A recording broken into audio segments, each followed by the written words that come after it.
Hi friends, welcome back to free time tiles. എന്തൊക്കെയുണ്ട് വിശേഷം? എല്ലാവർക്കും സുഖമാണല്ലോ അല്ലേ? അപ്പോൾ ഇന്ന് ഞാൻ വന്നിട്ടുള്ളത് ഒരു വെറൈറ്റി അടിപൊളി വീഡിയോ ആയിട്ടാണ് കേട്ടോ. ഇനി നമ്മൾ ചെയ്യാൻ പോകുന്നത് ഒരു DIY ആണ്.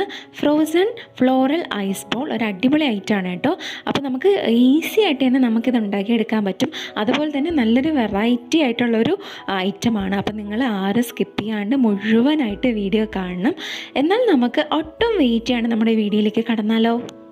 വീഡിയോയിലേക്ക് പോകും മുന്നേ ഒരു കാര്യം, ആരെങ്കിലും പുതുതായിട്ടാണ് ഞങ്ങളുടെ ചാനൽ കാണുന്നതെങ്കിൽ കണ്ടിട്ട് ഇഷ്ടമാവുകയാണെങ്കിൽ ലൈക്ക് ചെയ്യുക, കമൻറ്റ് ചെയ്യുക, സബ്സ്ക്രൈബ് ചെയ്യുക.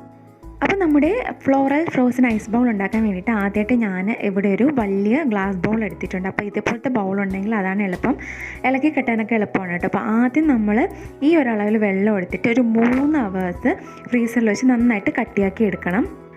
അപ്പോൾ ഞാനിതാ ഇവിടെ അത് നല്ലോണം കട്ടിയായിട്ട് എടുത്തിട്ടുണ്ട്. അപ്പോൾ കട്ടിയായില്ലെങ്കിൽ കുറച്ച് നേരം കൂടെ വെച്ചേക്കാം, നന്നായിട്ട് ഉറഞ്ഞതിന് ശേഷം മാത്രം എടുക്കുക. ഇനി എന്താ ചെയ്യേണ്ടതെന്ന് വെച്ചാൽ നമുക്ക് ഇതിലേക്ക് കുറച്ച് പൂക്കൾ മേലേക്ക് ഇട്ട് കൊടുക്കാം. അപ്പോൾ ഞാനിവിടെ കുറച്ച് ഓർക്കിഡും തുളസി ഇലയാണ് കേട്ടോ എടുത്തേക്കുന്നത്. അപ്പോൾ നിങ്ങളുടെ കൈവശം റോസ് പെറ്റൽസ് ഉണ്ടെങ്കിൽ, അല്ലെങ്കിൽ തെറ്റിപ്പൂവുണ്ടെങ്കിൽ, കുറച്ച് ഭംഗിയുള്ള പൂക്കളൊക്കെ ഉണ്ടെങ്കിൽ അതിട്ട് കൊടുക്കാം. അപ്പോൾ നമ്മുടെ ബൗൾ കാണാൻ കുറച്ചുകൂടെ ഭംഗിയായിരിക്കും കേട്ടോ. എൻ്റെ കൈവശം കുറച്ച് തുളസി ഇലയും പിന്നെ ഞാനിവിടെ കുറച്ച് ഓർക്കിഡിൻ്റെ പൂവാണ് കേട്ടോ എടുത്തേക്കുന്നത്. അപ്പോൾ അത് ഞാൻ ഇതിലേക്ക് ഇട്ട് കൊടുത്തിട്ടുണ്ട്. അപ്പോൾ വിഷമില്ലാത്ത പൂക്കൾ ഉപയോഗിക്കാൻ ശ്രദ്ധിക്കുക കേട്ടോ. അപ്പോൾ നമ്മൾ സാധാരണ വീട്ടിലൊക്കെ ഉപയോഗിക്കുന്നില്ലേ അത് തന്നെ. പിന്നെ ഞാൻ അതിലേക്ക് ടാപ്പ് വാട്ടർ ഒഴിച്ചു കൊടുത്തിട്ടുണ്ട്. എന്നിട്ട് ഞാനിതുപോലെ അതിനേക്കാളും ചെറുതായിട്ടുള്ളൊരു പ്ലാസ്റ്റിക് ബൗൾ എടുത്തിട്ടുണ്ട്. അത് ഞാൻ ഈ വീഡിയോ കാണിക്കുന്ന മാതിരി ഒന്ന് ഡിപ്പ് ചെയ്തെടുക്കുക. അപ്പോൾ വെള്ളം നല്ലോണം നിറയ്ക്കേണ്ട, നമ്മൾ ഈ പ്ലാസ്റ്റിക് ബൗൾ മുക്കുമ്പോഴത്തേക്ക് അതങ്ങ് നിറഞ്ഞു വന്നോളും. എന്നിട്ട് നമ്മൾ ഈ പ്ലാസ്റ്റിക് ബൗളാണ്ട് അത് പൊങ്ങി നിൽക്കത്തില്ല. അപ്പോൾ അത് ആ ഒരു വെള്ളം അതിൻ്റെ ഒരു ലെവലിൽ നിൽക്കാൻ വേണ്ടിയിട്ട് ഞാൻ അതിൻ്റെ പുറത്ത് 2 ബൗൾ വെയിറ്റിനായിട്ട് വെച്ച് കൊടുക്കുന്നുണ്ട് കേട്ടോ. എന്നിട്ട് ഒരു കാര്യം പ്രത്യേകം ശ്രദ്ധിക്കുക, ചുറ്റിലും ഒരേ അളവിലാണോ വെള്ളം പൊങ്ങി നിൽക്കുന്നതെന്ന് നോക്കുക. ബൗൾ അങ്ങോട്ടും ഇങ്ങോട്ടും നീങ്ങി പോകാൻ പാടില്ല. അപ്പോൾ ശ്രദ്ധിച്ച് തന്നെ ഫ്രീസറിനകത്തും വയ്ക്കുക. എന്നിട്ട് ഇത് നമുക്ക് ഫ്രീസറിനകത്ത് ഒരു 12 മണിക്കൂറെങ്കിലും വെച്ച് നല്ല കട്ടിയാക്കി എടുക്കണം കേട്ടോ. അപ്പോൾ 12 മണിക്കൂർ കഴിഞ്ഞപ്പോഴത്തേക്കും എനിക്കിതിവിടെ നന്നായിട്ട് ഫ്രീസായി കിട്ടിയിട്ടുണ്ട് കേട്ടോ.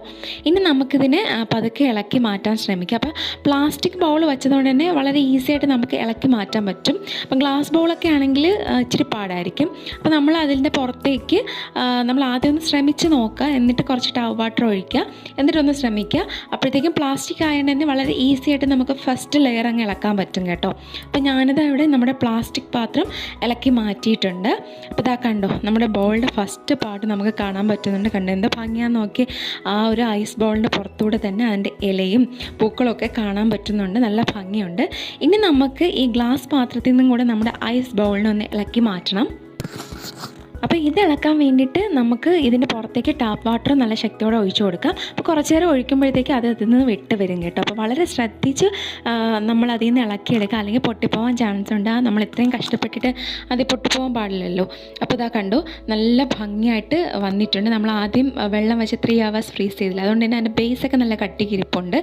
അപ്പോൾ നല്ല ഭംഗിക്ക് ഇത് വന്നിട്ടുണ്ട്. അപ്പോൾ ഞാനിത് ഗ്ലാസ് പാത്രത്തിൽ വെച്ചുകൊണ്ട് തന്നെ അത് സ്ലിപ്പായി പോകുന്നുണ്ട് കേട്ടോ ചെറുതായിട്ട്. അപ്പോൾ ഞാനത് തടിയിലേക്ക് മാറ്റിയിട്ടുണ്ട്. ഇനി നമുക്ക് ഇതിനകത്ത് വേണമെങ്കിൽ ഐസ്ക്രീമോ ഫ്രൂട്ട്സോ എന്തെങ്കിലുമൊക്കെ കട്ട് ചെയ്ത് വെച്ചിട്ട് കഴിക്കാം കേട്ടോ.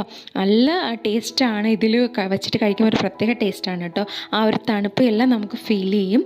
അപ്പോൾ നിങ്ങൾ എല്ലാവരും ഇത് ഉറപ്പായിട്ടും ട്രൈ ചെയ്ത് നോക്കണം. നല്ലൊരു വെറൈറ്റി ഐറ്റമാണ് കേട്ടോ. അപ്പം നമ്മൾ ആ പപ്പായ വെച്ചിട്ട് കഴിച്ച് നോക്കിയപ്പോഴത്തേക്ക് നല്ലൊരു പ്രത്യേക ടേസ്റ്റ് ഉണ്ടായിരുന്നു. ആ ഒരു തണുപ്പൊക്കെ ആ പപ്പായയിൽ പിടിച്ചിട്ടുണ്ടായിരുന്നു.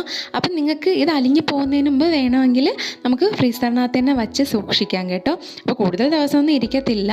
അപ്പോൾ ഇത്രയുള്ള ഇന്നത്തെ വീഡിയോ ഇഷ്ടമെങ്കിൽ ലൈക്ക് ചെയ്യുക, കമൻറ്റ് ചെയ്യുക, സബ്സ്ക്രൈബ് ചെയ്യുക, ഷെയർ ചെയ്യുക. വീണ്ടും കാണുവരെ ടാറ്റാ ബൈ.